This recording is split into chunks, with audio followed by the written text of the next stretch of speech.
நாளில் செய்திக்கு போவதற்கு முன்பாக ஒரு பாடலை பாடி நாம் செய்திக்குள் கடந்து போகலாம். எப்படி பாடுவேன் நான் என் இயேசு எனக்கு செய்ததை. இந்த பாடலை நாம் பாடுவோம்.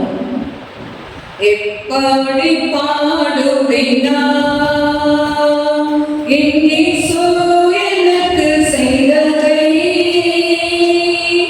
ஆயுள் முழுவதும் என் கர்த்தருக்காய் ஆத்தும ஆதாயம் செய்வேன். ஆயுள் முழுவதும் என் கர்த்தருக்காய் ஆத்தும ஆதாயம் செய்வேன். ஒரு வழி அடையும் போது புது வழி திறந்து தேவா. ஒரு வழி அடையும் போது புது வழி திறந்து தேவா. திறந்த வாசலை என் வாழ்க்கையில், திறந்த வாசலை என் வாழ்க்கையில் அடைக்காத ஆண்டவரல்லோ, அடைக்காத ஆண்டவரல்லோ. எப்படி பாடுவேன் நான் என் இயேசு எனக்கு செய்ததை, ஆயுள் முழுவதும் என் கர்த்தருக்காய் ஆத்தும ஆதாயம் செய்வேன்.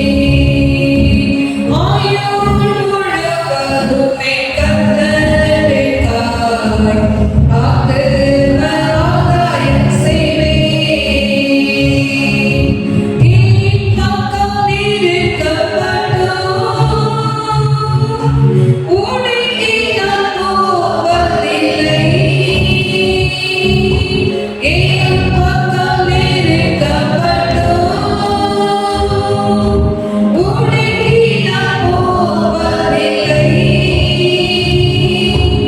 அப்பனின் பார்வையில் சாய்ந்தென்றுமே, அப்பனின் பார்வையில் சாய்ந்தென்றுமே எப்போதும் பாடிடுவேன், எப்போதும் பாடிடுவேன். எப்படி பாடுவேன் நான் என் இயேசு எனக்கு செய்ததை, ஆயுள் முழுவதும் என் கர்த்தருக்காய் ஆத்தும ஆதாயம் செய்வேன். ஆயுள் முழுவதும் என் கர்த்தருக்காய் ஆத்தும ஆதாயம் செய்வேன். கடந்து வந்த பாதையில் கண்மணி போல் காத்தீர்.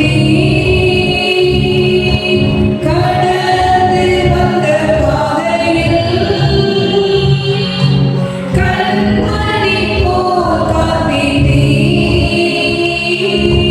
கடைகளவோ குறை வைக்காமலே, கடைகளவோ குறை வைக்காமலே அதிகமாய் ஆசீர்வதித்தீர்,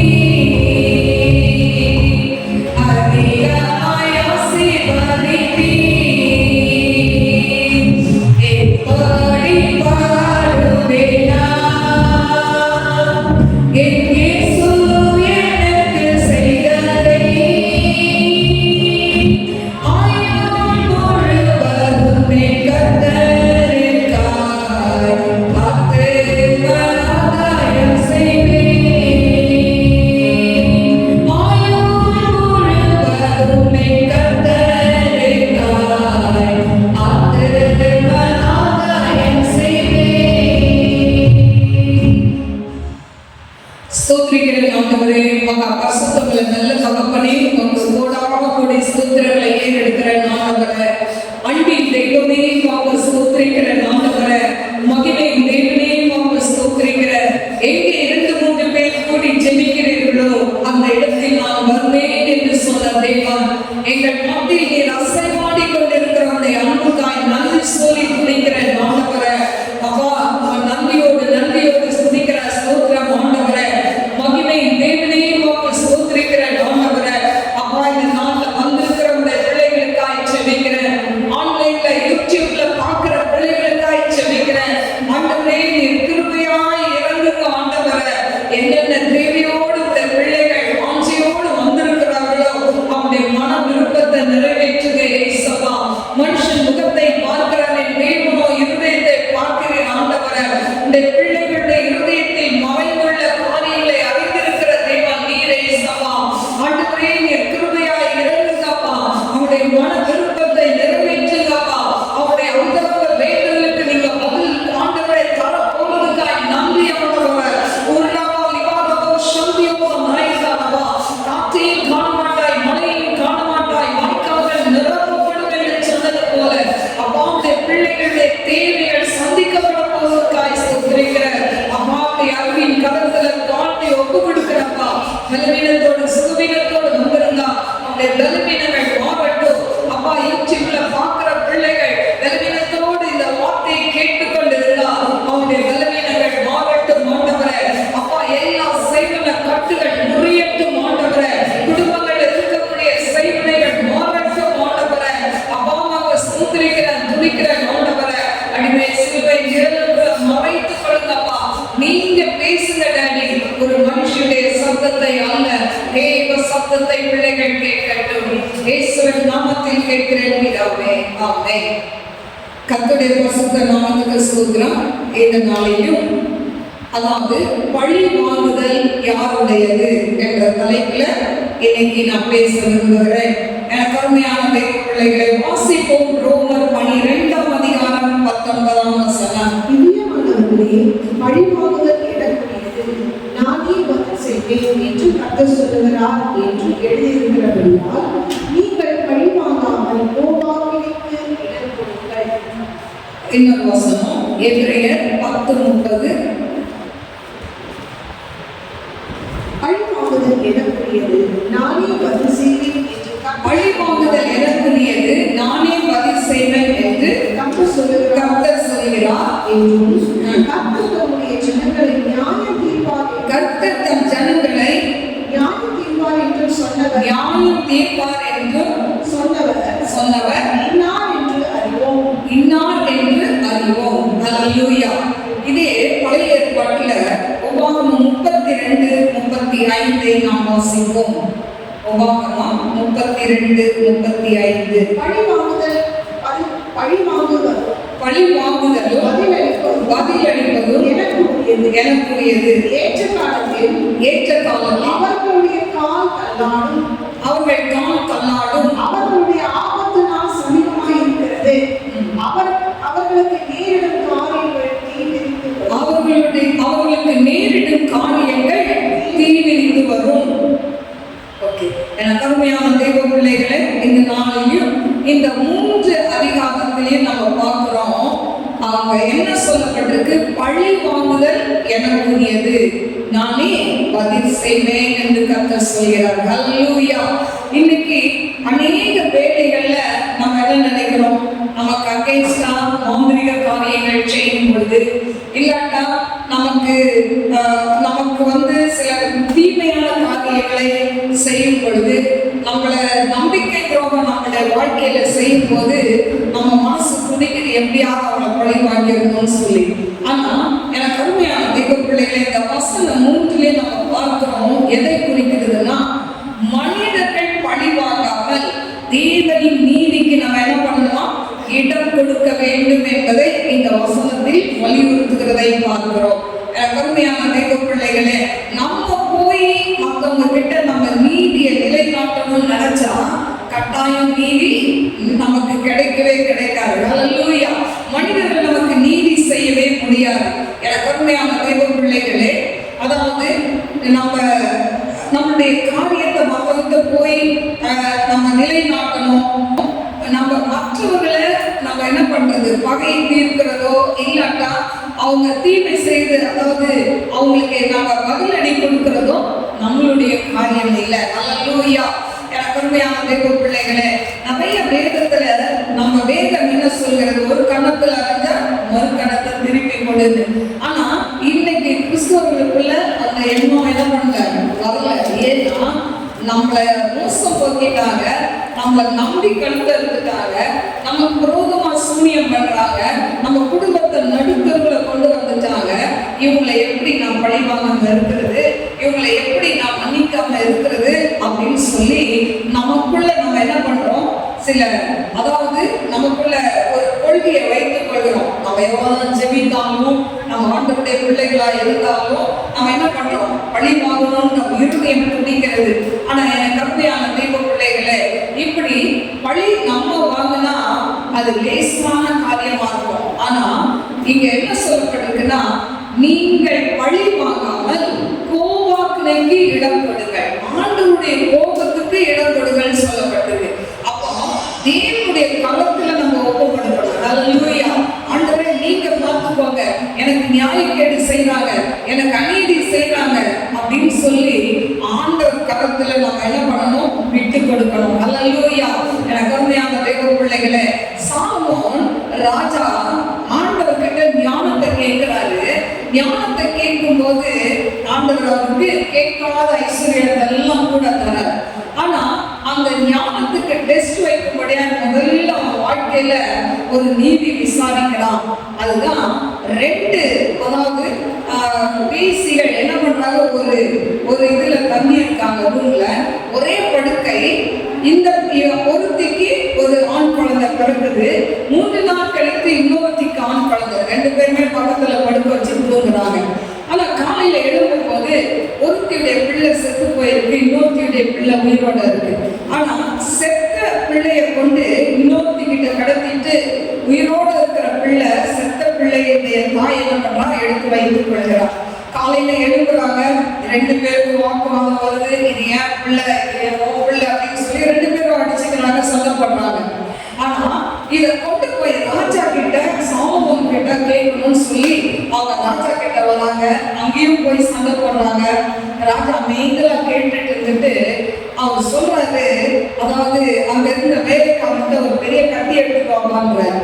ஒரு பெரிய கத்தி எடுத்துட்டு வா, இந்த பிள்ளைய 2ஆ பிளந்து ஒண்ணு இவளுக்கும் ஒண்ணு இவளுக்கும் கொடுத்துடலாம் அப்படின்னு சொன்ன உடனே அந்த பெற்ற தாயுடைய குடல் துடிக்கினான். அவன் சொல்றான், ஐயோ வேணாம் ராஜாவே, நீங்க என்ன பண்ணுங்க, அப்பா கிட்டே கொடுத்துருங்க அப்படின்னு சொல்லி அவன் சொல்லும் போது அந்த ராஜா கண்டுபிடிச்சாங்க உண்மையான தாய் யாரு. இன்னொருத்தி சொல்றாங்க, இல்ல 2ஆ பிளந்துருக்க, பாதி அவளுக்கு பாதி எனக்கு அப்படின்னு சொல்லி. அப்போ உண்மையான தாயுடைய அன்பு அந்த இடத்துல விளங்கினபடினால ராஜா கரெக்டா நியாயம் இருக்கிறாராம். பாருங்க, பழி வாங்கணும்னு நினைச்சாங்க, நான் குழந்தைய இறந்து போனதுக்கு பதிலாக அந்த குழந்தைய எடுத்துக்கணும்னு நினைச்சா.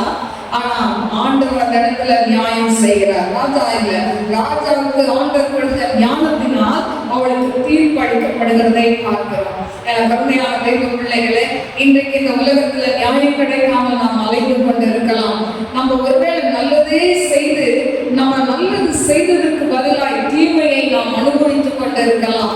ஆண்டவரே, நான் நல்லதானப்பா செய்த எல்லா காரியத்தையும், நான் யாருக்குமே தீமை செய்யலையே, நல்லதுதானே செஞ்சேன், ஏன் எனக்கு இது அப்படியே ஆப்போசிட்டா வருது ஆண்டவரே, என்னை கெட்டவன் சொல்ற அளவுக்கு வந்துருது ஆண்டவரே, கெட்டவன் சொல்ற அளவுக்கு வந்துருது ஆண்டவரே, அப்பா ஏன் இந்த நிலைமைன்னு சொல்லி ஒருவேளை நீங்க மனதுல சஞ்சலத்தோடு வந்திருக்கலாம். இதை யூடியூப்ல கேட்கிறவங்களும் இந்த சூழ்நிலையில் இருக்கலாம். எனக்கு அருமையான தெய்வ பிள்ளைகளே, இப்போ பழி வாங்குதல் யாருடையதுன்னா கர்த்தருடையது. அதான் சொல்றாரு, பழி வாங்குதல் எனக்குரியது, நானே பதில் செய்வேன், நான் பதில் செய்வேன், நீங்க சும்மா இருங்க. அவங்க இஸ்ரேல் ஜனங்கள் வனாந்திரத்துல வரும்போது ஆண்டவர் என்ன சொல்றாரு, எதிர செங்கடல் வருது, பின்னாடி பார்வோன் சேனை. ஆண்டவர் சொல்றாரு, நீங்க சும்மா இருங்க, நான் என்ன பண்றேன், யுத்தம் பண்ணுவேன். அல்லேலூயா. ஆண்டவர் இந்த செங்கடலையும் கடக்க வைத்தார். பின்னாடி வர எதிரி படையான பார்வோன் சேனைக்கு அவங்களை விலக்கி என்ன பண்ணாரு, பாதுகாத்து கொண்டார். அவர் என்ன பண்ணாரு, அந்த ஜனங்களை பழி வாங்கினாரு. ஏன்னா விட்டுட்டாங்க, சரி போங்கன்னு சொல்லி இஸ்ரேல் ஜனங்களை விட்டுட்டு பின்னாலே என்ன பண்றான், பார்வோன் ராஜா தொடர்ந்து வருகிறதை பார்க்கிறோம். ஹல்லேலூயா. இன்னைக்கும் நமக்கு அகைன்ஸ்டா இப்படிதான் சில காரியங்களை மன்னிச்சிருவேன்னு சொல்லுவாங்க, மறந்துடுவேன்னு சொல்லுவாங்க. ஆனா நமக்கு அகைன்ஸ்டா சில காரியங்களை செஞ்சுக்கிட்டே இருப்பாங்க. ஹல்லேலூயா, ஹல்லேலூயா. அப்படிப்பட்ட சமயத்துல நம்ம என்ன பண்ணலாம்? ஆண்டவரே, இந்த பிரச்சனையை உங்க கரத்துல கொடுக்குறப்பா, நீங்க எனக்காக வழக்காடுங்க, நீங்க எனக்காக யுத்தம் செய்யுங்கன்னு சொல்லி ஆண்டவர் கரத்துல கொடுத்து பாருங்க. ஆண்டவர் நிச்சயமா நமக்கு அவர் என்ன பண்ணுவார்? பதில் செய்வார். ஹல்லேலூயா. வேதத்துல ஒரு நபரை குறித்து நான் சொல்ல விரும்புகிறேன். அதுதான் யோசேப்பு. இந்த யோசேப்புடைய வாழ்க்கையில பாருங்க, அவன் 17 வயது இருக்கும் போது அவனுக்கு ஆண்டவர் வெளிப்பாடு கொடுக்கிறார். ஹல்லேலூயா. என்று சொன்னா இன்னைக்கு அநேக வாலிப பிள்ளைகள் உலகப்புறமா போறாங்க. ஆனா யோசேப்பு ஆண்டவருடைய பிள்ளையா இருந்தபடினால ஆண்டவர் என்ன பண்றாரு? அவனுக்கு சொப்பனத்துல காரியங்களை சொல்றாரு. முதல் சொல்றாரு, உன் அடிக்கட்டு நிக்குது, எல்லா அடிக்கட்டும் வணங்கி நிக்குதுன்றார். 2வது தரிசனத்துல அந்த சொப்பனத்துல சொல்றாரு, சூரியன் சந்திரன் 11 நட்சத்திரங்கள் உன்னை வணங்கி நிற்கிறது. இந்த இதெல்லாம் கேட்ட உடனே குடும்பத்துல என்ன வந்துச்சு? போராட்டம், பிரச்சனை. எனக்கு உண்மையான தேவ பிள்ளைகளே, இன்னைக்கு உங்க குடும்பத்துல கூட ஆண்டவர் சிலருக்கு சில காரியங்களை வெளிப்படுத்தலாம்.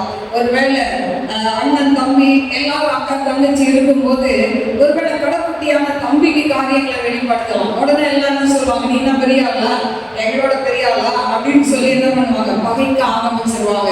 எனக்கு உண்மையான தேவ பிள்ளைகளே, யோசேப்பு கடைக்குட்டியா இருக்கணும். ஆனா அவங்க அண்ணன்மார்களா இருக்கிறாங்க. அந்த நேரத்துல சொல்றான், ஏன் அடிக்கட்டு நிமிர்ந்து நிற்கிறது? ஹல்லேலூயா. இப்படி சொன்ன உடனே அவங்களுக்கெல்லாம் இவனை எப்படியாவது தீர்த்து காட்டணும், இவனை எப்படியாவது பழி வாங்கிடணும், இவனை கொண்டுறணும் அப்படின்னு நினைக்கிறாங்க. இப்படி நினைக்கிற பட்சத்துல ஒரு நாள் அப்பாவுடைய வார்த்தை கீழ்ப்படிஞ்சு அண்ணன்மாவை எங்க இருக்காங்கன்னு போய் தேட போகும்போது அவங்க சொல்றாங்க, ஏதோ சொப்பனக்காரன் வரான், அவனை நம்ம என்ன பண்ணலாம்? அவனை கொண்டுடலாம், அவன் சொப்பனம் எப்படி நிறைவேறுகிறது பார்க்கலாம் என்று சொல்லி அவங்க என்ன பண்றாங்க? எல்லாம் பேசிக்கிறாங்க. எனக்கு உண்மையான தேவ பிள்ளைகளே, இன்னைக்கும் ஆண்டவர் உங்களுக்கு சில தரிசனங்களை கொடுத்திருக்கலாம், சில வெளிப்பாடுகளை கொடுத்திருக்கலாம், சொப்பனங்களை கொடுத்திருக்கலாம். ஆனால் அதற்கு மாறாக காரியங்கள் நடக்கும் போது சோர்ந்து போகாதீங்க. ஐயோ ஆண்டவரை இப்படி சொன்னீங்களே. இன்னைக்கு எக்ஸாம்பிளுக்கு பாத்தீங்கன்னா, இன்னைக்கு உங்களுக்கு ஒரு 4 பிள்ளைகள் இருக்கு அப்படின்னு சொன்னா, ஒரு பிள்ளையை குறித்து ஆண்டவர் சொல்லியிருப்பாரு, இந்த பிள்ளை என்னை ஊழியத்தை செய்வான், இந்த மகள் ஊழியத்தை செய்வா, ஊழியத்துல எடுத்து பயன்படுத்துறேன் அப்படின்னு ஆண்டவர் சொல்லியிருப்பாரு. ஆனா அந்த ஆண்டவர் சொன்னதுக்கும் அவங்க ஜீவியத்துக்கும் வேற மாதிரி மாறுதலா இருக்கும். ஹல்லேலூயா. அழகில டோட்டலா மாறி இருக்கும். நம்ம என்ன நினைக்கிறோம்? ஆண்டவரை ஊழியர் செய்வான்னு சொன்னீங்களே, ஊழியர் செய்வான்னு சொன்னீங்களே, எங்க ஆண்டவரை சூழ்நிலை எப்படியோ போய்கிட்டு இருக்க அப்படின்னு நம்ம நினைப்போம். இல்ல, எனக்கு அருமையான தெய்வ பிள்ளைகளே, நம்ம நினைக்கிறோம் உடனே ஆண்டவர் நம்ம ஜெபத்தை கேட்டு உடனே பதில் செய்யணும்னு நினைக்கிறோம். ஆனா ஆண்டவர் உடனே பதில், சில இடங்கள்ல உடனே பதில் செய்வார், சில இடங்கள்ல ஆண்டவர் காத்திருக்க வைப்பார். ஹல்லேலூயா. காத்திருக்க வைப்பார். நமக்கு தெரியும் என்ன, நம்ம இவ்வளோ ஃபாஸ்டிங் போடுறோம், இவ்வளோ ஜெபம் பண்றோம், ஒன்னும் ரிசல்ட்டே இல்லையே அப்படின்னு நம்ம நினைப்போம். ஹல்லேலூயா. ஆனா ஆண்டவர் என்ன பண்ணிட்டு இருக்கிறாரு? நம்ம காரியத்தை ப்ராசஸ்ல வச்சுக்கிட்டே இருக்கிறார். ஹல்லேலூயா. அவர் ப்ராசஸ் பண்ணிக்கிட்டே இருக்கிறார், அவர் சரி பண்ணிக்கிட்டே இருக்கிறார். ஒரு நாள் வரும், ஆண்டவர் வைத்த திட்டங்கள் நிறைவேறும். ஹல்லேலூயா. இப்போ இந்த யோசேப்புடைய வாழ்க்கையில என்ன பண்றாங்க? இப்போ இவனை தீர்த்து கட்டணும்னு நினைச்சு அங்க இருக்க குழிக்குள்ள தூக்கி போடுறாங்க. திரும்ப அங்கிருந்து இஸ்மவேலுக்கு 20 வெள்ளிக்காசுக்கு விற்கிறாங்க. அங்கிருந்து இப்போ போட்டி பார்த்து அடிமையாக வைச்சான். எனக்கு உண்மையான தேவ பிள்ளைகளை எத்தனை இடம் மாற்றி மாற்றி மாற்றி அவனை கொண்டு போறாங்க. அவன் நினைச்சிருக்கலாம், ஆண்டவரை நீங்க தானப்பா தரிசனம் கொடுத்தீங்க, நீங்க தானே வெளிப்பாடு கொடுத்தீங்க, ஏன் என் வாழ்க்கையில இந்த பிரச்சனை அப்படின்னு கேட்டுக்கலாம்ல. ஆனா கேட்கல. எனக்கு அருமையான தேவ பிள்ளைகளை, இந்த யோசேப்பை பற்றி சொல்லும் பொழுது ஆண்டவர் 2011 பூந்தமல்லிக்கு போன்னு சொன்னார். ஹல்லேலூயா. அதிகாலையில 3 மணிக்கு 3:30 மணி இருக்கும். நான் எழுதும்போது ஒரு சத்தத்தை கேட்டேன். பூந்தமல்லியில வீடப்பாரு கடையப்பாரு 2 சத்தம். ஹல்லேலூயா. அப்போ எங்க வீட்டுக்கார அப்ப கடை வச்சிருந்ததுனால கடையப்பாரு வீடப்பாரு இந்த 2 சத்தத்தை கேட்டு எழுந்தேன். அதுக்கு முன்னால பாத்தீங்கன்னா நிறைய இடத்துல நாங்க போய் தூரமா போனோம், தூரமா எங்கேயாவது வீடை வாங்கி போயிருந்தோம். ஆனா ஆண்டவர் பர்டிகுலரா பூந்தமல்லின்னு சொல்லும் போது நாங்கள் அதுக்கு கீழ்ப்படிஞ்சோம். என் மகனும் கீழ்ப்படிஞ்சான். பூந்தமல்லியை சுற்றி சுற்றி வந்தோம். அல்லேலூயா. 2011 2017 வரைக்கும் சுற்றினோம். அல்லேலூயா. ஒரு இடத்துல கூட இடம் கிடைக்கல, எங்க பட்சத்துக்கு கிடைக்கல. ஆனா சோர்ந்து போனோம், குடும்பமாய் கலங்கி நின்றோம். ஆனா ஒரு நாள் ஆண்டவர் இந்த இடத்தை காண்பித்து, இது ஒரு சுடுகாடு மாதிரி இருந்தது இந்த இடம். அல்லேலூயா. நான் வரும்போது யாருமே கிடையாது, வீடே கிடையாது, ஒரு பொட்டல் காடு போல இருந்தது. ஆனா நாங்க வந்த பிறகு ஆண்டவர் இங்க நிறைய அதாவது வீடுகளை கொண்டு வந்துட்டார். அல்லேலூயா. நிறைய மாற்றத்தை ஆண்டவர் செஞ்சிட்டார். ஆனா ஆண்டவருக்கு கீழ்ப்படிந்து வந்தோம். எனக்கு அருமையான தேவ பிள்ளைகளை, இங்க வரும்போது ஆண்டவர் அதாவது நீ பூந்தமல்லிக்கு போ, உனக்கு ஒரு சர்ச்சை வச்சு கொடுப்பேன், உன் பையன் ஊழியம் செய்வான் அப்படின்னு சொல்லல. அல்லேலூயா. நான் என்ன அவங்ககிட்ட சொல்லிட்டேன், அப்பா நாங்க தண்டேற்பேட்டையில இருந்து முதல் அவசரவாக்கம் வந்தோம். அவசரவாக்கத்துல என் மகனுக்கு ஒரு சர்ச்சை வச்சு கொடுத்தீங்க, பூந்தமல்லிக்கு போற இங்க என் மகன் எனக்கு பிறகு என் ஊழியத்தை எடுத்து செய்யணும். சர்ச்சை கூட வயிற்று கொடுங்கன்னு கேட்கல, எனக்கு பிறகு என் ஊழியத்தை அவன் செய்யலாம்ன்றவரை இந்த லியம் வேலி மினிஸ்ட்ரியோட இன்னும் போகக்கூடாதுன்னு சொல்லி நான் செபித்தேன். அல்லேலூயா. ஆனால் நம்மளுடைய நினைவுகள் அவருடைய நினைவுகள் அல்ல என்று வேதம் சொல்கிறபடி ஆண்டவர் என்ன பண்ணிட்டாரு, இங்க கீழ்ப்படிஞ்சு வந்ததுனால ஆண்டவர் இன்னைக்கு இந்த பூந்தமல்லியில இந்த எல்பிஎம் சர்ச்சை ஆண்டவர் உருவாக்கி இருக்கிறார். அல்லேலூயா. எனக்கு அருமையான தேவ பிள்ளைகளை, ஆண்டவர் கொடுக்கிற திட்டமும் வெளிப்பாடும் ஒரு நாளும் மாறாதது. அல்லேலூயா. கால தாமதம் இருக்கலாம். அல்லேலூயா. என் மகன் ஆண்டவர் ஊழியத்துல பயன்படுத்துவேன், ஆண்டவர்கிட்ட கேட்டது அதை ஊழியம் செய்யணும், என்ன வேலை செஞ்சாலும் ஊழியம் செய்யணும். ஆண்டவர் அந்த ஜெபத்தை கேட்டார். எத்தனை ஆண்டுகள் அதற்காக நான் பாஸ்டிங் இருந்து ஜெபம் பண்ணியிருக்கிறேன். அல்லேலூயா. கண்ணீரோடு ஜெபம் பண்ணியிருக்காங்க. எனக்கு அருமையான தேவ பிள்ளைகளே, இன்றைக்கு உங்க பிள்ளைகளுக்காக கண்ணீர் வடிக்கிறீங்களா? அந்த கண்ணீர் ஒரு நாள் வெறுமையா போகாது. நிச்சயமா அவர்கள் எழுந்து நிற்பார்கள். அவர்கள் ஆண்டவருக்கு பிரியமாய் இருப்பார்கள். உலகை கலக்குகிறவர்களாய் மாறுவார்கள். அல்லேலூயா. அதனால சோர்ந்து போகாதீங்க. தேவன் கொடுத்த வெளிப்பாடு ஒரு நாள் வந்து வேஸ்டா போகவே போகாது. இப்ப பாருங்க, கொண்டு போய் போத்திபார் கிட்ட அடிமையா விட்டுட்டாங்க. இப்ப அடிமையா போயிட்டா அவன் வாழ்நாளெல்லாம் அங்கதான் இருக்கணும். அவனுக்கு வேற ஒண்ணுமே விடுதலை கிடையாது. இப்ப அங்க போன உடனே இவன் என்னைக்கு அந்த காலை கொண்டு வச்சானோ அந்த வீட்டை ஆண்டவர் ஆசீர்வதிக்க ஆரம்பிச்சிட்டார். இது அந்த போத்திபார் வந்து என்ன பண்றான், கண் கூட பாக்குறான். இவன் வந்த உடனே நம்ம வீடு நல்லா ஆசீர்வாதமா இருக்குது. அல்லேலூயா. இன்னைக்கு ஆண்டவருடைய பிள்ளைங்க ஒரு வீட்டுக்குள்ள போறீங்களா, நீங்க கால் விரிக்கும் போது அந்த வீடு ஆசீர்வதிக்கப்படும். அல்லேலூயா. அப்பதான் ஆண்டவருடைய பிள்ளைகள் இல்ல. எனக்கு அருமையான தேவ பிள்ளைகளை பாருங்க, இவனோடு கர்த்தர் இருந்தார், யோசேப்போடு கர்த்தர் இருந்தார் பல முறை வேதத்துல நாம் வாசிக்கிறோம். அப்ப இவனோடு கர்த்தர் இருந்தபடினால போத்திபார் வீடு ஆசீர்வதிக்கிறார். அவன் எல்லாம் சாவி கொத்தலாம் தான் அவன் கையில, மனைவி மட்டும் விட்டுட்டு மீது எல்லாத்தையும் கொடுத்துட்டான். ஆனா மனைவி சரியில்லாததுனால இந்த யோசேப் மேல கண்ண வைத்து தவறான உறவுக்கு அழைக்கும் பொழுது அவன் தன் வஸ்திரத்தை விட்டு விலகி ஓடுகிறான். ஆனால் ஓடினாலும் அவனை என்ன பண்ணுது, சட்டமும் பணமும் அந்தஸ்தும் அவனை கொண்டு சிறையில் அடைக்கப்படுகிறார்கள். அல்லேலூயா. எனக்கு அருமையான தேவ பிள்ளைகளே, உண்மையாகவும் அவனுக்கு என்ன இல்லை, அவன் உண்மையா இருந்தா அந்த உண்மைக்கு என்ன கிடைக்கல, நியாயம் கிடைக்கல. ஆண்டவர் சொல்றாரு, பழி வாங்குதல் எனக்குரியது, பதில் நானே என்ன பண்ணுவேன், பதில் செய்வேன்னு சொல்றாரு. அல்லேலூயா. இவன் யாரையும் பழி வாங்கல. போய் போத்திபார் மனைவி அடிக்க முடியுமா, போத்திபார் அடிக்க முடியுமா? அவங்களுக்குலாம் என்ன இருக்கு, பணம் பலன் இருக்கு. ஆனா இவன் ஒரு அடிமை. என்ன பண்ணிட்டாங்க, ஜெயில கொண்டு போய் அடைச்சிட்டாங்க. 2 வருஷம் ஜெயில். அல்லேலூயா. எனக்கு அருமையான தேவ பிள்ளைகளே, இந்த 2 வருஷம் அவன் ஜெயில இருக்கும்போது அங்கேயும் கர்த்தர் அவனோடு இருந்ததுனால அவனுக்கு சூப்பர்வைசர் பதவி கிடைக்குது. ஜெயில இருக்கிறவங்க எல்லாரையும் சூப்பர்வைசர் பண்ணலாம். எல்லாரையும் பண்ணும்போது ஒரு 2 பேர் முகவாடலா இருக்கிறாங்க. அப்ப அவங்களை குறித்து அவன் என்ன பண்றான், வெளிப்பாடு சொல்லலாம், கனவு அந்த கனவுக்கு அர்த்தம் சொல்றான். அவங்க கண்ட கனவு கண்டு அவங்க கலங்கி நிற்கும் போது ஒரு பானபாத்திரக்காரன் சொல்ற கனவுக்கு சொல்றான், நீ 3 நாளைக்குள்ள ராஜா பிறந்த நாள்ல அரண்மனை கொண்டு போய் அவனை என்ன பண்ணுவாரு, திரும்ப அதே பானபாத்திரக்காரன் அவனை வைப்பாரு. அது நடந்தது. அடுத்த சுயபாகிய பார்த்து சொல்றாரு, 3 நாளைக்குள்ள அவன் தலையை ராஜா வெட்டி ஆகாயத்து பறவைகளுக்கு போட்டுவாரு. அதுவும் நடந்தது. ஆனா இந்த பானபாத்திரக்காரங்கிட்ட சொல்றான், நீ நல்லா இருக்கும்போது வாழ்ந்து இருக்கும்போது என்னை மறந்துடாத அப்படின்னு சொல்றான். ஆனா பானபாத்திரக்காரன் என்ன பண்ணிட்டான்? மறந்தே போயிட்டான்.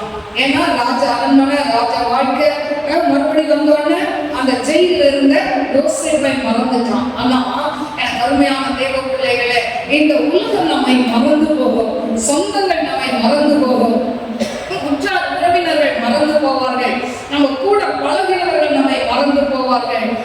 கணவனும் சில நேரத்தில் மனைவியுடைய அன்பை மறந்து போகக்கூடும், மனைவியும் கணவனுடைய அன்பை மறந்து போகக்கூடும். ஆனால் எனக்கு அருமையான தேவ பிள்ளைகளே, நம் ஆண்டவராகிய இயேசு கிறிஸ்து உங்களையும் என்னையும் மறக்கிறவருக்கு அவர் அநீதி உள்ள தேவன் அல்லவே அல்ல. அல்லேலூயா. எனக்கு அருமையான தேவ பிள்ளைகளே, அவர் பாருங்க எப்படியாவது இதை யோசேப்பை வெளியே கொண்டு வரணும், அதற்காக பார்வோனுக்கு ஒரு சொப்பனத்தை கொடுக்கிறார். இப்ப பார்வோனுக்கு ஒரு சொப்பனத்தை கொடுக்கும் பொழுது அவனுக்கு அர்த்தம் தெரியாம கலங்கி நிற்கிறான். அப்பதான் சொல்றான், எங்களுடைய பிள்ளையாளர் ஒருத்தன் ஜெயில இருக்காம கூட்டிட்டு வரேன். பாருங்க, இப்போ யோசேப்பை கொண்டு வராங்க.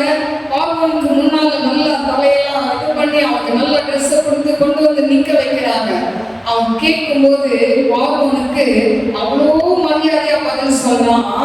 அவன் சொல்றான், பார்வோனுக்கு ஆண்டவர் தான் என்ன பண்ணணும், மங்களகரமான உத்தரவு வரல வேண்டும் என்று சொல்லி அவ்வளவு நேர்மையா தாழ்மையா அவன் என்ன பண்றான், தன் காலங்களும் தூக்கி விட்டுக்கல, இப்படிதான் எல்லாம் தெரியும் சொல்லல. அவன் என்ன பண்றான், தன்னை தாழ்த்தி ஆன்சர் பண்றான் ராஜா கிட்ட. உடனே ராஜா கிட்ட ராஜா கண்ணா சொல்றாரு, அர்த்தத்தை சொல்றான். 7 வருஷம் நாட்டுல என்ன நடக்கும், நல்ல செழிப்பு இருக்கும், 7 வருஷம் பஞ்சம். அப்போ செழிப்பான நாள்ல 5ல் 1 நீங்க வாங்கி சேகரித்து வைங்க அப்படின்னு சொல்றான். உடனே ராஜாவுக்கு ரொம்ப சந்தோஷம். அப்ப சொல்றாரு, நீங்க யார நியமிங்கன்னு சொல்லிட்டான், என்னையெல்லாம் வைங்கன்னு சொல்லல. சொன்ன உடனே ராஜா சொல்றாரு, இப்படிப்பட்ட ஒரு மனுஷனை நான் பார்க்கல அப்படின்னு சொல்லி அவனை அப்ரிஷியேட் பண்ணி வாசிக்கலாமா? ஆதியாகமம் 41ஆம் அதிகாரம் 38ஆம் வசனம். அப்பொழுது பார்வோன் தன் ஊழியக்காரரை நோக்கி, தேவ ஆவியை பெற்ற இந்த மனுஷனை போல் வேறொருவன் உண்டோ? அல்லேலூயா. அப்ப பாருங்க, ஆண்டவருடைய அபிஷேகம் நமக்குள்ள இருந்தா தேவன் நம்மை உயர்த்தி கொண்டே போவார். யோசேப்புக்குள்ள அந்த ஆண்டவருடைய அபிஷேகம் இருந்தது. அதான் சொல்றாங்க, இவனை போல ஒரு மனுஷன் உண்டோ அப்படின்னு சொல்லி அவனை என்ன பண்ணிட்டாங்க, அவனே என்ன பண்ணிட்டாங்க, நீ அதிகாரியா இரு அப்படின்னு சொல்லி. ஒரு இடத்துல பாத்தீங்கன்னா யோசேப்பை பிரைம் மினிஸ்டர் கொடுத்துருக்குது, இன்னொரு இடத்துல கவுன்சிலர் கொடுத்துருக்கு. எனக்கு அருமையான தேவ பிள்ளைகளே, அவன் ஆளுநராகவும் அவன் அதாவது பிரைம் மினிஸ்டராகவும் என்ன பண்றான், நாட்டுல அவனை ஆண்டவர் உயர்த்தி வைத்து விட்டாரு. அல்லேலூயா. பாருங்க, எங்கேயோ இருந்தவனை ஆண்டவர் கொண்டு வந்து எகிப்தின் அடிமைத்தனத்துல கொண்டு விட்டு அடிமையா இருந்த அவனை இன்னைக்கு உயர்த்தி ஆசீர்வதிச்சுட்டார். காரணம் என்ன, அந்த போத்திபார் மனைவி கிட்ட அவன் செய்ய தகாத அந்த பாவத்தை செய்யாம ஓடினதுனால, அந்த விபச்சார பாவத்தை விட்டு விலகி ஓடினதுனால தேவன் அவனை உயர்த்தி ஆசீர்வதித்தார். அல்லேலூயா. இன்னைக்கு எத்தனை வாலிப உள்ளங்கள் ஆண்டவர் எத்தனையோ கிருபைகளை கொடுக்கிறார், வரங்களை கொடுக்கிறார், எல்லாவற்றையும் கொடுக்கிறார். ஆனா மனம் போல போய் பெண்கள்கிட்ட தகாத முறையில நடந்து இன்னைக்கு எல்லாவற்றையும் அழித்து கொடுக்கிறதை நாம் பார்க்கிறோம். எனக்கு அருமையான தேவ பிள்ளைகளே, ஆனால் யோசேப்பு தன்னை காத்து கொண்டாமல் ஆண்டவர் அவனை உயர்த்தி ஆசீர்வதித்தார். இப்போ பாருங்க, 41-46 வாசிப்போமா? 41-46. யோசேப்பு எகிப்தின் ராஜாவாகிய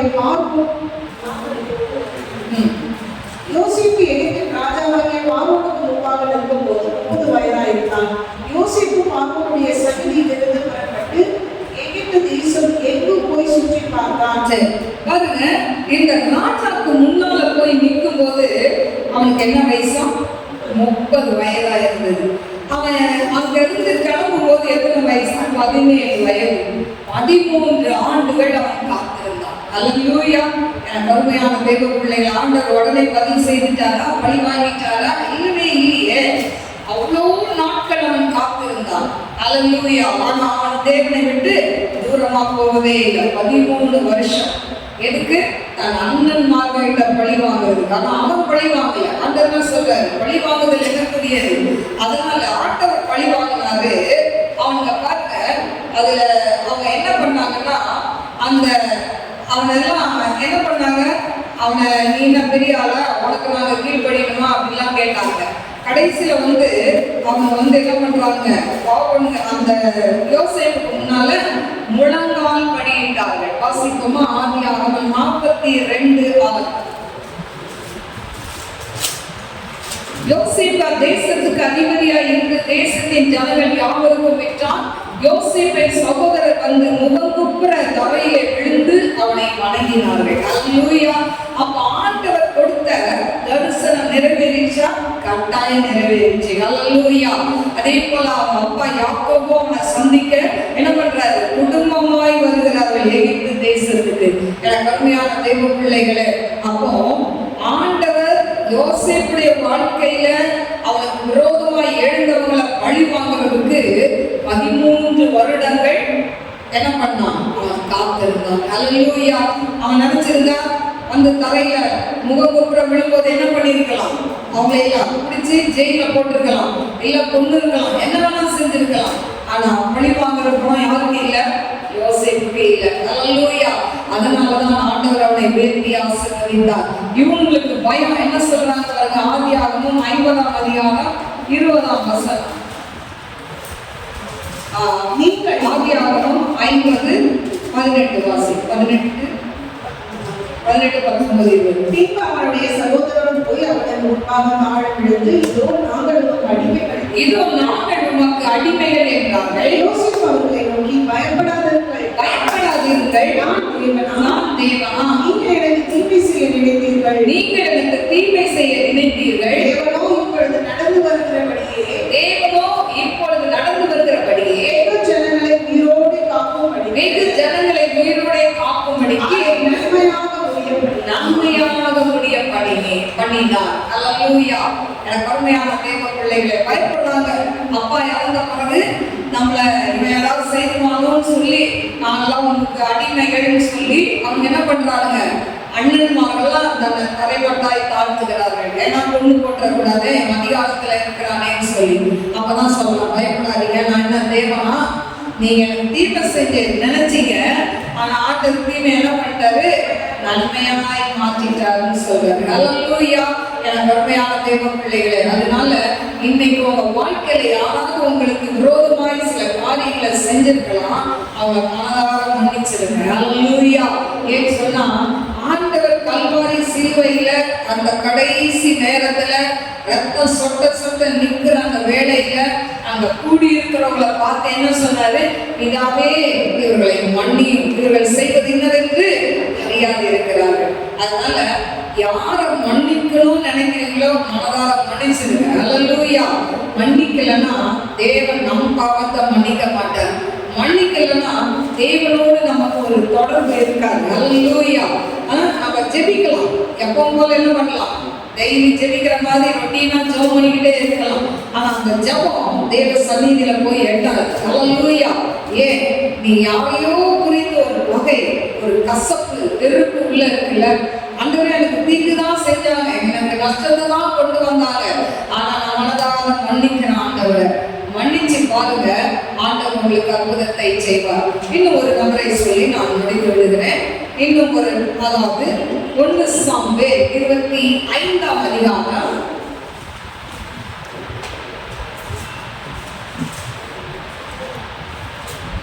1 சாமுவேல் 25ஆம் அதிகாரம் 3ஆம் வசனம். அந்த மனுஷனுக்கு நாபால் என்றும் அவன் மனைவிக்கு அபிகாயில் என்றும் பெயர். அந்த ஸ்திரீ மகா புத்திசாலி ரூபவதியுமாய் இருந்தாள். அந்த புருஷனோ முரடனும் துராக்கிரதனுமாய் இருந்தான். அவன் காலை முடிய சந்தியான். சரி, எனக்கு உண்மையான தேவ பிள்ளைகளே, பாருங்க, நாபால் அபிகாயில் இந்த தம்பதியாரை குறித்து இந்த அதிகாரத்தில் நாம் பார்க்கிறோம்.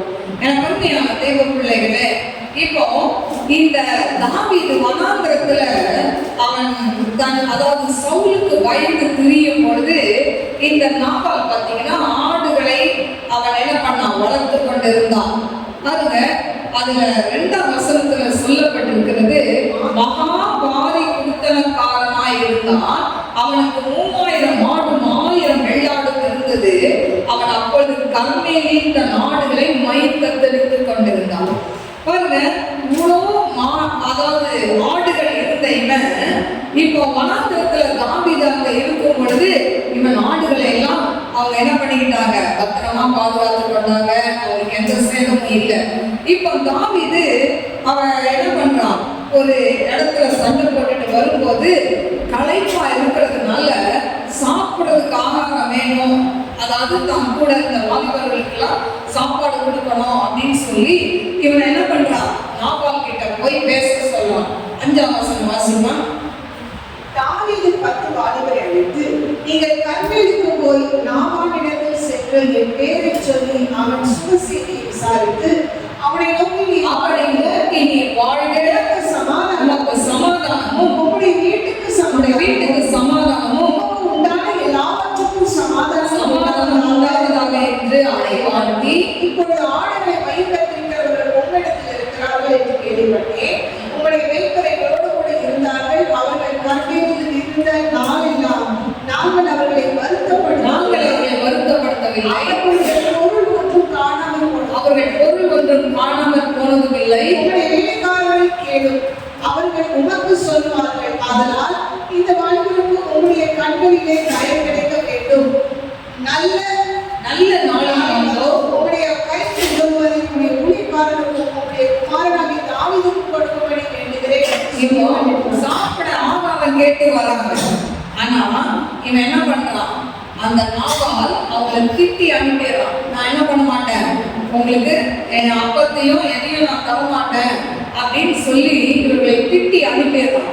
ஆனா இது அபிகாயிலுக்கு தெரியாது. ஆனா அங்க இருக்கிற ஜனங்கள் என்ன பண்றாங்க, அபிகாயிலுக்கு போய் சொல்றாங்க, இந்த மாதிரி தாவீது வந்தாரு, உதவி கேட்டு வந்தாங்க, சாப்பிட கேட்டாங்க, இவன் பெரிய விருந்து செய்யறான். அந்த ஆடு மயிர் கத்தரிக்கிற வேலையை தொடர்ந்து அங்க இருக்கிறவங்களுக்கு எல்லாம் பெரிய விருந்து செய்து கொண்டு இருக்கிறான்.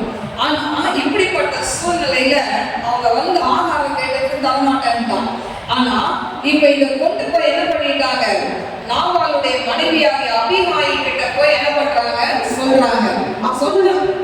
அப்பொழுது வேலைக்காரனில் ஒருவன் நாபாலுடைய மனைவியாகிய அபிகாயிலை நோக்கி, இதோ நம்முடைய எஜமானுடைய சுகசெய்தி விசாரிக்க தாவீது வனாந்திரத்திலிருந்து ஆட்களை அனுப்பினான். அவர்கள் பேரில் அவர் சீறினான்.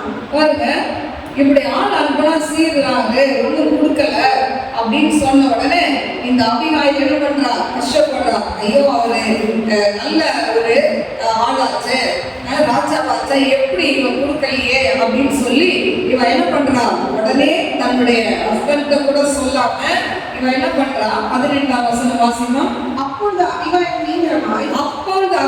தீவிரமாய் 200 அப்பங்களையும் 2 துருத்தி திராட்சை ரசத்தையும் பண்ணப்பட்ட 5 ஆடுகளையும் 5 படி வறுத்த பயிற்றையும் மற்றலாக்கப்பட்ட 3 திராட்சை குலைகளையும் 200 அத்திப்பழ அடைகளையும் ஏற்றி தன் வேலைக்காரரை பார்த்து, நீங்கள் எனக்கு முன்னே போங்கள், இதோ நான் உங்கள் முன்னே வருகிறேன் என்று சொல்லி அனுப்பினான்.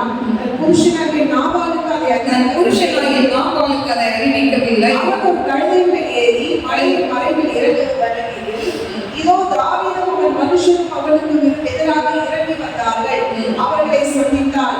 தாவீது ஜனங்களை நோக்கி, அவனுக்கு வனாந்திரத்தில் இருக்கிறதை எல்லாம் வீணாகவே காப்பாற்றுவேன். அவனுக்கு உண்டானதில் எல்லாம் ஒன்றும் காணாமல் போனதில்லை என்றாலும் நன்மைக்கு பதிலாக அவன் எனக்கு தீமை செய்தான். அவனுக்கு உண்டான எல்லாவற்றிலும் சுவரில் நீர் விடும் ஒரு நாய் முதலாய் பொழுதுகளை மட்டும் நான் உயிரோடு வைத்தால் தேவன் தாவீதின் சத்துருக்களுக்கு அதற்கு சரியாகவும் அதற்கு அதிகமாகவும் செய்ய கடவுள். இப்படி நான் ஹெல்ப் பண்ணல அப்படின்னு சொன்ன உடனே தாவீதுக்கு கோபம் வருது. நான் என்ன பண்ணணும், எல்லாத்தையும் அழிச்சு போட்டுருவேன் அப்படின்னு சொல்லிட்டு இருக்கிறான். ஆனா அந்த நேரத்துல அபிகாயில் என்ன பண்றா, தீவிரமாய் வரா, வேகமா வரா, வந்து தாவீதை பார்த்து சொல்றா, அவன் பாதத்துல விழுந்து, என் ஆண்டவனே, இந்த பாதகம் என் மேல் சுமரட்டும், உம்முடைய அடியாளுடைய வார்த்தைகளை நீ கேட்கும் பொருட்டாக உம்முடைய அடியாளும் அது செவி கேட்க பேச வேண்டும். என் ஆண்டவனாகிய நீர் நாபால் இந்த நாபால் என்னும் இந்த பேலியாவின் மனுஷனை ஒரு பொருட்டாக என்ன வேண்டாம். அவன் பெயர் எப்படி அப்படியே அவனுக்கு இருக்கிறான். அவன் பெயர் நாபால். அவனுக்கு பைத்தியமும் இருக்கிறது. உன்னுடைய அடியாளாகிய நானும் என் ஆண்டவன் அனுப்பின வாலிபரை காணவில்லை. பாருங்க, தான் கணவனை குறிச்சு அங்க போய் சொல்றான். அவர் ஒரு பைத்தியம், பேர் கேட்க மாதிரியே இருக்கிறாரு, ஹெல்ப் பண்ணாம இருந்துட்டாரு. இவன் மன்னிப்பு கேட்கிறான். அதனால என்ன பண்றேன், நான் உங்களுக்கு எல்லாத்தையும் எடுத்துட்டு வந்திருக்கிறேன். நீங்க ஏன் இவனை கொண்டு நீங்க ரத்தக்கரை படிய வைக்கணும், ஆண்டவர் செய்வாங்க சொல்லி அவள் ஆலோசனை கொடுத்த பேர்ல இவன் என்ன பண்ணிட்டான், மன்னிச்சு அவன் கொண்டு வந்த எல்லா வெகுமதிகளையும் வாங்கி கொண்டான். ஆனால் எனக்கு அருமையான தெய்வ பிள்ளைகளை இப்படி வாங்கி கொண்டாலும் 25ஆம் அதிகாரம் 37, 38 வாசிப்போமா? பொழுது விழிந்து நாபால் வெறி தெரிந்த பின்பு அவன் மனைவி இந்த வர்த்தமானங்களை அவனுக்கு அறிவித்தாள். அப்பொழுது அவன் இருதயம் அவனுக்குள்ளே அவன் கல்லை போலானான். கர்த்தர் நாபாலை வாதித்தது ஏறக்குறைய 10 நாளைக்கு பின்பு அவன் செத்தான். அல்லேலூயா. எனக்கு அருமையான தேவ பிள்ளைகளை, இது ஆண்டவருடைய பழிவாகுதல். பாருங்க, அவன் கொடுக்கல, சாப்பாடு கொடுக்கல. ஆனா அவன் இவங்களுடைய பந்தையெல்லாம் காப்பாத்தி இருக்கிறான். ஆனா அந்த நன்றி நாபாலுக்கு இல்ல, அபிகாயிலுக்கு இருந்தது. இப்போ வந்து அவர் சொல்ற, நீங்க ஏன் வேஸ்டா, நீங்க இவங்களை எல்லாம் கொண்டு ரத்தப்படி ஏற்றுக்கணும், ஆண்டவர் செய்யணும் அப்படின்னு தாவீதும் அவர் பேச்சை கேட்டு விட்டுட்டு போயிடலாம். ஆனா ஆண்டவர் என்ன பண்றாரு, நாபாலை வாதிக்கிறார். வாதித்ததினால் 10 நாள் கழிச்சு அவன் என்ன பண்ணிட்டான், செத்து போனான் என்று சொல்லப்பட்டது. அல்லேலூயா. எனக்கு அருமையான தேவ பிள்ளைகளே, இன்னைக்கு நம்மளுடைய வாழ்க்கையில கூட நம்ம நிறைய நேரம் ஜனங்கள்கிட்ட போய் நீதி கேட்கிறோம். நான் நல்லா தானே செஞ்சேன், எனக்கு நீ எப்படி செய்யற அப்படின்னு நம்ம என்ன பண்றோம், கேட்டு சண்டை போடுறோம். அதை நிறுத்திட்டு ஆண்டவர் கரத்துல கொடுத்திருக்கு. ஆண்டவரே, நீர் நீதி செய்கிற தேவன், நியாயம் செய்கிற தேவன், நீர் பழிவாங்குற தேவன், பதில் சொல்கிற தேவன், நீர் எனக்காய் வழக்காடுங்கப்பா, எனக்காய் யுத்தம் செய்யுங்க. பாருங்க, அந்த நாபாலுக்கு இவன் நினைக்கிறான், சுவர்ல நீர் விடுகிற நாய் கூட இருக்கக்கூடாது, நான் எல்லாத்தையும் வாஷ் அவுட் பண்ணுவேன். ஆனா ஆண்டவர் அவன் என்ன பண்ணிட்டாரு, எடுத்துக்கொண்டார். அல்லேலூயா. இதுதான் ஆண்டவருடைய பழிவாங்குதல். அல்லேலூயா. இன்னைக்கு உங்களுக்கு விரோதமா நிறைய பேர் மாந்திரிகம் பண்ணலாம், பண்றவங்க நல்லா இருக்கலாம். அதை பார்க்கும்போது நமக்கு என்ன நினைப்போம், நமக்கு இப்படியெல்லாம் அழிஞ்சு போனும் செய்யறாங்களே, இவங்க நல்லா தானே இருக்கிறாங்க அப்படின்னு நம்ம நினைப்போம். இல்ல, நாள் ஒன்று வரும், அவங்க இருந்த இடத்தை நம்ம தேடி பார்த்தா கூட கிடைக்காது என்று பைபிள் சொல்கிறது. அல்லேலூயா. ஏசாயா 41:12 உன்னோடு போராடினவர்களை தேடியும் நீ காண்பதில்லை, அவர்கள் ஈப்பொருளாய் மாறுவார்கள். அல்லேலூயா. இந்த இடம் தெரியாம மறந்துடுவாங்கன்னு சொல்றாரு. அல்லேலூயா. அதனால நாம் காத்திருக்கலாம். நம்முடைய வாழ்க்கையில என்ன பிரச்சனை இருந்தாலும் ஆண்டவர் சமூகத்துல ஒப்பு கொடுங்க. அவரால் தீர்க்கக்கூடாத பெரிய பிரச்சனை எதுவுமே கிடையாது. அல்லேலூயா. அவரோட பெரிய ஆள் இந்த உலகத்துல யாருமே கிடையாது. அல்லேலூயா. எனக்கு அருமையான தேவ பிள்ளைகளை, கோர்ட்டு கேஸ் அங்க இங்க போலீஸ் ஸ்டேஷன் அலைவதை காட்டினோம், தேவ சமூகத்துல முழங்கால் படிட்டு கண்ணீரோடு செவிங்க. உங்க கண்ணீருக்கு அவ்வளவு வேல்யூ இருக்கு. அல்லேலூயா. உங்க கண்ணீர் அவர் துருத்தியில் இருக்கிறது. ஒரு நாள் உண்டு, ஆண்டவர் உங்களுக்கு நியாயம் செய்யாமல் இருக்கவே மாட்டார். உங்களுக்கு அநீதி செய்தவர்களை தண்டிக்காமல் இருக்கவும் மாட்டார். அல்லேலூயா. அதனால நீங்க தண்டிக்க வேணாம், ஆண்டவர் என்ன பண்ணுவார், பழிவாங்குவார். அவர்கிட்ட விட்டுருங்க.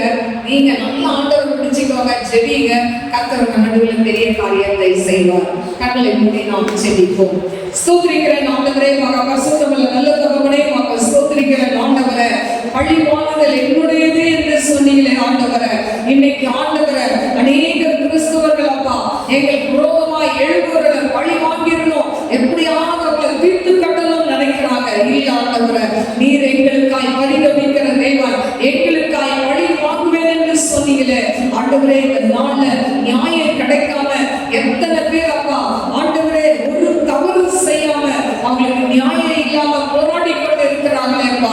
ஆண்டவரே, மனம் இறங்கும் ஆண்டவரே, மனம் இறங்கும் ஆண்டவரே. உங்க பிள்ளைகளுக்கு அகேன்ஸ்டாய் செயல்படுகிற நபர்களை தொடுவீராக டாடி, தொடுவீராக டாடி. ஐ நோ லலகத மை ஷம்பியோ மை கலபா. அப்பா தகப்பனே, மனம் இறங்குதே சப்பா, மனம் இறங்குங்க டாடி. ஆண்டவரே, உமக்கு ஸ்தோத்திரிக்கிறேன் அப்பா. இந்த நாட்கள் அப்பா ஆண்டவரே, அப்பா குடும்பத்துல அப்பா கணவன் மனைவி